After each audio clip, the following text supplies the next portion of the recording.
প্যাকেজটি। আগেরবার আমি একটি লেজার লাইট আনবক্স করেছিলাম এবং এবার আমি একটি স্পিকার আনবক্স করছি। তো চলুন আনবক্স শুরু করি। আমি অ্যান্টি কাটার দিয়ে আনবক্সিংটা করব। Let's unbox.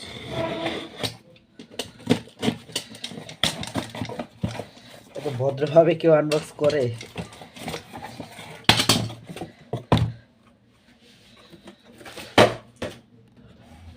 এই যে আমাদের সেই স্পিকারটি। চলুন এই প্যাকেটটিকেও খোলা যাক। এই প্যাকেটটিকে খোলার পর আমরা স্পিকারের মেইন ইউনিটটা পেয়ে যাই, আর সঙ্গে একটি টাইপ বি চার্জিং কেবল। হ্যাঁ, এই যে সেই স্পিকারটির পিছনে একটি প্যাসিভ রেডিয়েটর আছে, আর সামনে একটি 5 ওয়াটের ড্রাইভার এবং এলইডি আছে। চলুন এটিকে অন করা যাক। ও, বেস খুবই ভালো, এটার বেস অনেক ভালো। চাইলে আমরা এটা লাইটিং ইফেক্টও চেঞ্জ করতে পারি।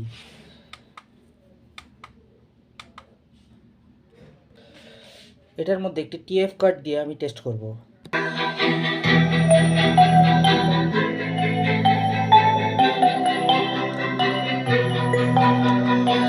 কপিরাইট যেন না আসে, আমি এখানে এনসিএস মিউজিক প্লে করছি।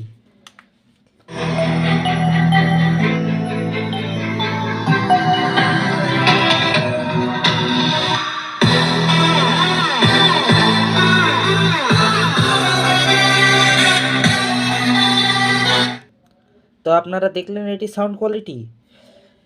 এটি অনেক ভালো একটি স্পিকার। আপনারা চাইলেও এটি কিনতে পারেন ডারাস থেকে খুবই সস্তায়।